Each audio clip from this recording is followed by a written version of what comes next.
আজকের আলোচনার বিষয় হচ্ছে বেরিয়ে আসছে বিমান বিধ্বস্তের অন্তরালের গোপন কাহিনী। থাকুন আমাদের সঙ্গে। ঘটনার ভেতরে আর কি কি ঘটনা আছে, অন্তরালে কি রয়েছে। যেই বিমানটি দুর্ঘটনায় আমাদের সন্তানদের জীবন গেল, পাইলটের জীবন গেল, কি কারণে গেল, এই নিয়ে তিনি বিস্তারিত লিখেছেন। কঠিন এবং শক্ত কথা এবং সত্য কথা, 100% কারেক্ট কথা, 100% সঠিক কথা। এটা কি আসলে দুর্ঘটনা নাকি হত্যাকাণ্ড, নাকি পরিকল্পিতভাবে এখানে একটা হত্যাকাণ্ড চালানো হলো? বাংলাদেশের এই যুদ্ধবিমান বিধ্বস্ত হবার পেছনে ভারতের হাত রয়েছে। ভাবছেন কি যাতা বলছি? বিষয়টি শুনতে হাস্যকর মনে হলেও এটাই সত্য। আমি সেখানে দেখেছি অনেক কিছু যেটি আপনারা দেখেননি। আমি আরো অনেক কিছু প্রত্যক্ষ করেছি। আমার কাছে মনে হয়েছে যে সকল বিষয়গুলো সকল মিডিয়ায় কিংবা সকল নিউজে আসেনি এবং আপনারা অনেকেই বিভ্রান্তির মধ্যে রয়েছেন। যেমন ধরুন, কিছুক্ষণ আগে একটা পেজে কিছু স্টেটমেন্ট চোখে পড়লো এবং এই আলোচনাটা শুধুমাত্র আমি আমার ইউটিউব পেজে করছি, যেটা আসলে আটকে ওঠার মতো। আমি জানি না সত্য মিথ্যা কি। ভয়াবহ যে তথ্যটা উঠে এসেছে সেটা হচ্ছে বাংলাদেশের উত্তরার দিয়াবাড়িতে মাইলস্টোন কলেজ ক্যাম্পাসে, স্কুল অ্যান্ড কলেজ ক্যাম্পাসে যে দুর্ঘটনা ঘটেছে, প্রশিক্ষণ বিমান বিধ্বস্ত হয়েছে। তো দর্শক, এই দুর্ঘটনার নেপথ্যের কাহিনী কি? কিন্তু সহজ কিছু বিষয় আছে এখানে। দেখেন, ইন্টারিম গভর্নমেন্ট ডক্টর ইউনূস চাইলে পারবেন, তো ডক্টর ইউনূসকে জরুরি ভিত্তিতে পদক্ষেপ নিতে হবে। সাবেক প্রধানমন্ত্রী এবং বিএনপি চেয়ারপারসন বেগম খালেদা জিয়া আর তারেক রহমান এই বিষয়টা সম্পর্কে জানতেন এবং এই ষড়যন্ত্রের সঙ্গে তারা যুক্ত ছিলেন। যতই ষড়যন্ত্র হোক না কেন, ষড়যন্ত্রকারীদের খুঁজে বের করা হবে। ঘটনার দিকে যদি আমরা একটু ফিরে তাকাই, তাহলে চোখের সামনে আমাদের আয়নার মতো পরিষ্কার হয়ে যায়। আসসালামু আলাইকুম রহমতুল্লাহ। সবাই কেমন আছেন? আশা করি সবাই অনেক অনেক ভালো এবং সুস্থ আছেন। সবাইকে স্বাগতম জানাচ্ছি আমাদের আরেকটা নতুন ভিডিওতে। প্রতিদিন মতো আমি আপনাদের সাইয়াদ ফারুকী। দর্শক, আজকের ভিডিও টাইটেল এবং থাম্বনেল দেখে বুঝতে পেরেছেন কি বিষয়টা নিয়ে কথা বলবো। খুবই গুরুত্বপূর্ণ একটা বিষয় নিয়ে কথা বলার জন্য আপনাদের মাঝে চলে আসলাম। আপনারা জানেন, গতকালকে ঢাকার উত্তরার মাইলস্টোন স্কুল অ্যান্ড কলেজে ঘটে যাওয়া সেই ভয়াবহ বিমান দুর্ঘটনা, যেটা নিয়ে ইতিমধ্যে সারা বাংলাদেশ উত্তাল এবং সারা বাংলাদেশ শোকাহত, স্তব্ধ। অনেকেই তাদের সন্তানদের হারিয়ে রীতিমতো বাকরুদ্ধ। এমন যখন পরিস্থিতি, তখন প্রশ্ন উঠেছে যে ঢাকার উত্তরার মতো জনবহুল এলাকায় কেন যুদ্ধ বিমান প্রশিক্ষণ দিচ্ছে, এবং ইতিমধ্যে প্রশ্ন উঠেছে হতাহতের যে লাশ গোপন করার মতো ভয়াবহ অভিযোগ উঠেছে সরকারের বিরুদ্ধে। আর যখন এরকম একটা বিমান বিধ্বস্ত হয়েছে, রীতিমতো স্কুলে বা কলেজে গিয়ে কেন এই বিমানটি পড়েছে? তবে কি গাফিলতি ছিল সেই ফ্লাইট লেফটেন্যান্টের? এবং এর পাশাপাশি রীতিমতো নানান প্রশ্ন যখন তোলপাড় করেছে, তখন বেশ কিছু তথ্য সামাজিক যোগাযোগ মাধ্যম এবং বেশ কিছু বিষয় উঠে এসেছে, যে বিষয়গুলো নিয়ে আজকের ভিডিওটা আপনার মাঝে উপস্থাপন করার চেষ্টা করেছি। আপনারা ইতিমধ্যে ভিডিওর বেশ শুরুতে বেশ কিছু অংশ বিশেষ দেখেছেন, যে অংশ বিশেষগুলো দেখে বুঝতে পেরেছেন আজকের ভিডিওটা কতটা গুরুত্বপূর্ণ হতে চলেছে। তাই আমি আর এই বিষয়টা নিয়ে বিস্তারিত বলবো না, কারণ বিস্তারিত বলতে গেলে ভিডিওটা অনেক লম্বা হয়ে যাবে। তাই আমি সংক্ষেপ করার ক্ষেত্রে আপনাদেরকে মূল আলোচনায় নিয়ে যাচ্ছি। তার আগে ছোট্ট একটি অনুরোধ জানিয়ে রাখতে চাই, যারা আমাদের চ্যানেলটিতে এখন তো চ্যানেলটি সাবস্ক্রাইব করে সাথে থাকবেন। আমরা আর বেশি কথা না বলে ভয়াবহ ঘটনা এবং পরিণতি সেটি আমি অনেকটা কাছ থেকে দেখেছি এবং ঘটনার কিছুক্ষণের মধ্যেই আমি সেই স্পটে পৌঁছাই। আমি সেখানে দেখেছি অনেক কিছু যেটি আপনারা দেখেননি। আমি আরো অনেক কিছু প্রত্যক্ষ করেছি। আমার কাছে মনে হয়েছে যে সকল বিষয়গুলো সকল মিডিয়ায় কিংবা সকল নিউজে আসেনি এবং আপনারা অনেকেই বিভ্রান্তির মধ্যে রয়েছেন। যেমন ধরুন, অনেকে বলছে যে এখানে আসলে 19 জন 20 জন কিংবা 22 জন মানুষ মারা গেছে। আমি প্রথম ধাক্কায় অন্তত 12টি কিংবা তার চেয়ে বেশি লাশ পড়ে থাকতে দেখেছি এবং কিছু মানুষকে দেখেছি সেই লাশগুলোকে নিয়ে যেতে এবং গুনতে। পরবর্তীতে আমরা খবর পেয়েছি আরো বেশ কয়েকটি ক্লাসরুমের মধ্যে অনেকগুলো লাশ ছিল। কিছুটা আমরা অনেক দূর থেকেই প্রত্যক্ষ করছিলাম।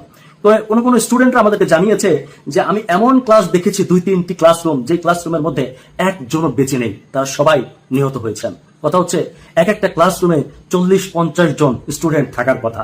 যদি তাই হয়, তাহলে লাশের সংখ্যা এত কম কিভাবে হয়?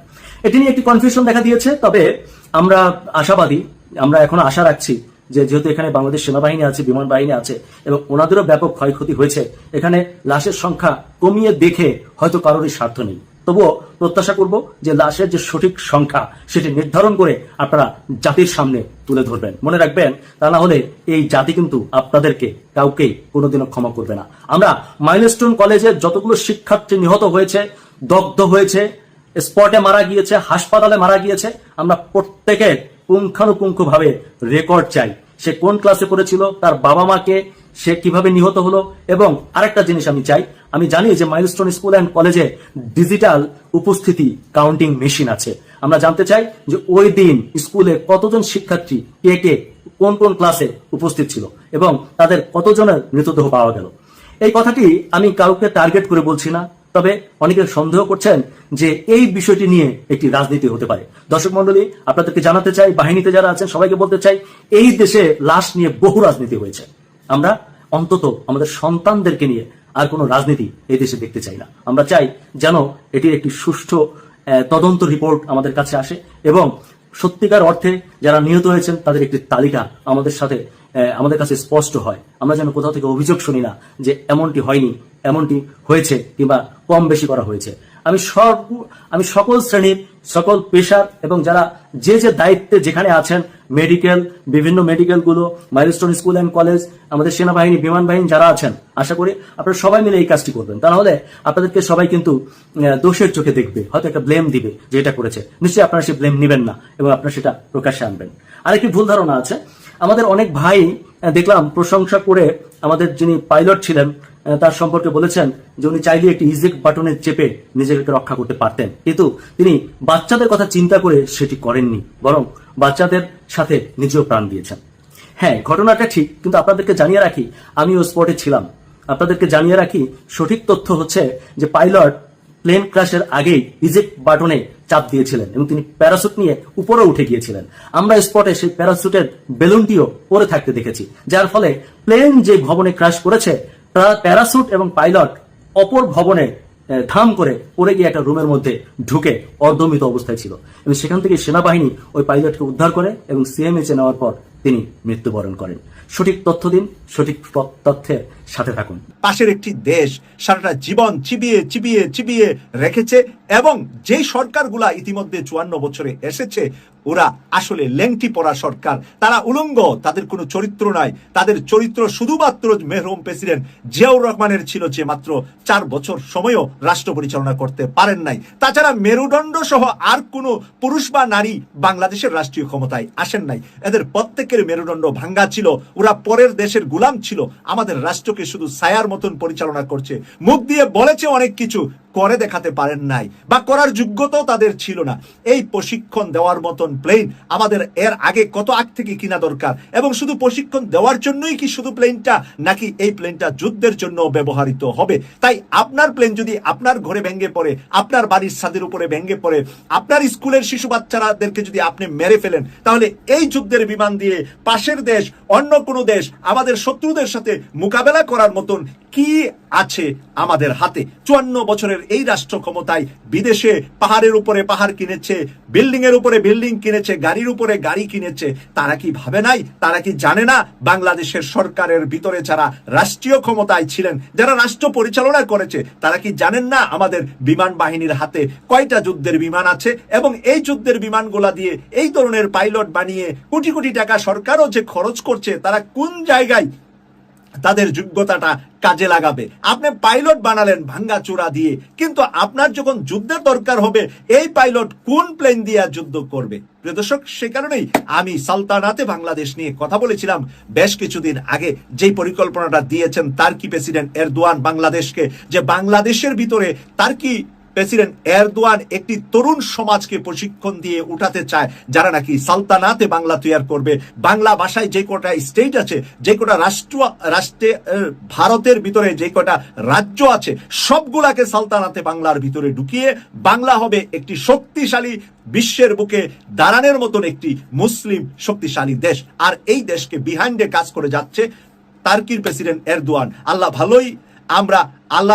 ভালো জানেন আমরা কতদিন এই এরদোয়ানকে দুনিয়ার বুকে দেখতে পাবো, কারণ ওনারও বয়স হয়েছে, ডক্টর মোহাম্মদ ইউনূস সাহেবেরও বয়স হয়েছে, বেগম খালেদা জিয়ারও বয়স হয়েছে। বেগম খালেদা জিয়া দুইবার রাষ্ট্রীয় ক্ষমতা এসেছিলেন, উনার স্বামী সেনা অফিসার ছিলেন, কিন্তু আমরা এই বিমান বাহিনীর জন্য উনার কাছ থেকেও ভালো কিছু পাইনি।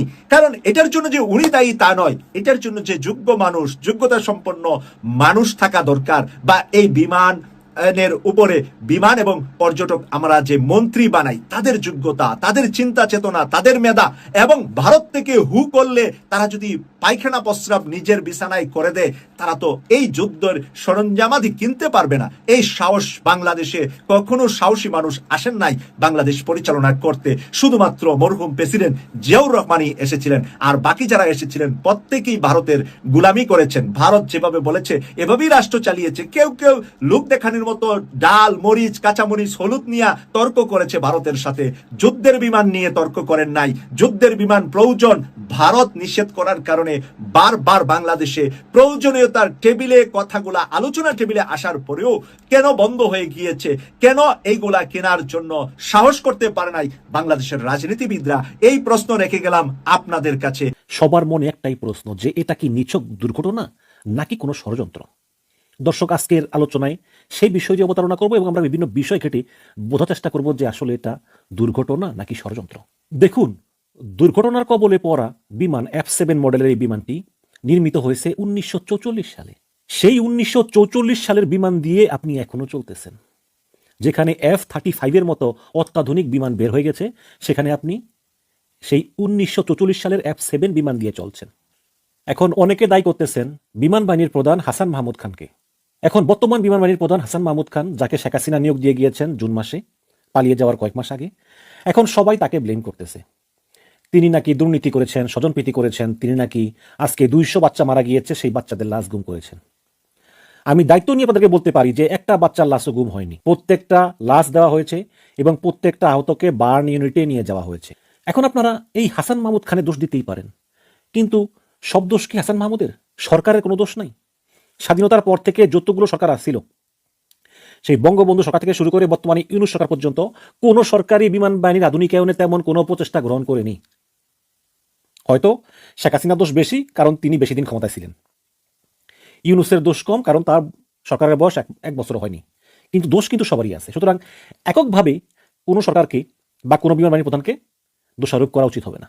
ঢাকা শহর একটি ঘনবসতিপূর্ণ শহর। এই শহরের উপর দিয়ে আপনি কেন প্রশিক্ষণ বিমান চালানোর অনুমতি দিলেন? বাংলাদেশে এর আগেও প্রচুর প্রশিক্ষণ বিমান বিধ্বস্ত হয়েছে। কোনোটা ধান খেতে পড়েছে, কোনোটা পাট খেতে পড়েছে, কোনোটা আখ খেতে পড়েছে, এবং পরে পাইলটের মৃত্যু হয়েছে, সাধারণ জনগণের মৃত্যু হয়নি। কিন্তু এই প্রথম একটা বিমান মাইলস্টোন কলেজে পড়ায় প্রচুর লোকজনের মৃত্যু হয়েছে, এবং আল্লাহ না করুক আরও মৃতদেহের সংখ্যা বাড়তে পারে। তাহলে আপনি দেখেন নাই যে কয়েকদিন আগে ভারতের আহমেদাবাদে কিভাবে একটা বিমান ডক্টর হোস্টেলের উপরে পড়ে কত ডক্টর মারা গেল, এবং বিমানের ভিতরে 241 জন মারা গেল। এইগুলো দেখেও কি আমরা শিক্ষা লাভ করবো না? ঢাকা শহরের মতো ঘনবসতিপূর্ণ এলাকায় কেন প্রশিক্ষণ বিমান উঠবে? এই প্রশিক্ষণ বিমান কেন লালমনিরহাটে স্থানান্তর করা হলো না? এই প্রশ্নের জবাবটা কে দিবে আমাকে বলেন? দেওয়ার আছে কেউ? দেওয়ার নাই তো। Anonymous main page. তো এই অ্যানোনিমাস মেইন পেজে তারা এটা ইংলিশে লেখে, এবং এটা বাংলাদেশ ভিত্তিক না, এটা ওই আফ্রিকান ভিত্তিক একটা ফেসবুক পেজ। ওরা প্রতিদিন বলে যে আজকে অমুক জায়গায় বিল্ডিং ভেঙে পড়বে, কালকে অমুক জায়গায় প্লেন ভেঙে পড়বে। একটা না একটা মিললেই যায়। ওই যে এক গ্রামে 2 ভাই ছিল, এক ভাই বলতো আজকে বৃষ্টি হইব, আরেক ভাই বলতো আজকে বৃষ্টি হইব না। এক ভাই না এক ভাইয়ের কথা মিলতোই। তো এরকম একটা অ্যানোনিমাস পেজ তারা লিখেছে যে এই school building will collapse, living lots of kids lifeless, we see a terrible disaster fast coming, this will be as a result of poor maintenance. মানে এইটা পুয়ার মেনটেনেন্সের কারণে হইব, বিমান দুর্ঘটনার কারণে এটা কিন্তু বলে নাই। Maintenance on the building, we shall do everything in our power to avert this terrible catastrophe we have seen coming. তো এগুলো হচ্ছে আপনার এই যে ধান্দাবাজ আছে না, ধান্দাবাজ, ওরা না কি চেষ্টা করতেছে যাতে এটা না ঘটে। কিভাবে চেষ্টা করতেছে? তো এরকম প্রচুর পেজ আপনি সোশ্যাল মিডিয়াতে পাবেন। এই পোস্ট তারা যেদিন করলো, সেদিনই যদি বিশ্বের কোনো একটা জায়গায় ওই রিলেটেড কোনো দুর্ঘটনা ঘটে, এবং তারা ফেসবুকে যে পোস্ট করে যে বিমান দুর্ঘটনার কবলে পড়বে বা স্কুল দুর্ঘটনা কবলে পড়বে বা বিল্ডিং ধসে পড়বে, যদি বিশ্বের কোনো জায়গায় ঠিক সিমিলার কোনো দুর্ঘটনা ঘটে, তাহলে তারা সেটার ক্রেডিট নেয় বলেছিলাম না। এবং তারা অনবরত এইসব পোস্টগুলো দিয়েই যায়। কিন্তু মনে করেন যে পুরো বছর ধরে এরকম ভুয়া পোস্ট দিলে একদিন না একদিন তো মিললেই, তাই না? সেটাই হয়েছে এখানে। এবং এটা নিয়েই মনে করেন আমাদের বাংলাদেশিরা গুজবের বন্যা, ভাই কিভাবে সম্ভব, ভাই কিভাবে সম্ভব, এরা কিন্তু এটা বলছিল ভাই এটা ইংলিশে লেখছে, একটা ফেক পেজ। এই ফেক পেজ প্রতিদিন 10-12টা করে পোস্ট দেয় যে আজকে বিমান পড়বে, আবার একই পেজে প্রথম পরে বলবে আজকে বাড়ি ভেঙে পড়বে, আবার বলে আজকে লঞ্চ ডুববে, ইত্যাদি ইত্যাদি। বাঙালি সবসময় গল্প পছন্দ করে। এই যে গল্প যে 200 লাশ লুকাইছে, ভাই কই লুকাইছে 200 লাশ? লাশ কে লুকাবে? লাশ লুকে সরকার লাভটা কি? আবার দেখেন কেউ বলে ইউনূসের পদত্যাগ করতে হবে, এগুলি আমেরিকার চক্রান্ত, কেউ বলতেছে ভারতের রয়ের চক্রান্ত, কেউ বলতেছে শেখ হাসিনার চক্রান্ত। ভাইরে, এগুলো কারো চক্রান্ত না। আমি দায়িত্ব নিয়ে বলছি এগুলো কারো চক্রান্ত না। এটা একটা যান্ত্রিক দুর্যোগ, এবং এই যান্ত্রিক দুর্যোগের কারণেই এই ঘটনা ঘটেছে। বাংলাদেশের এই মুরিটিন মার্কা বিমানগুলোর কোনো মেনটেনেন্স করা হয় না।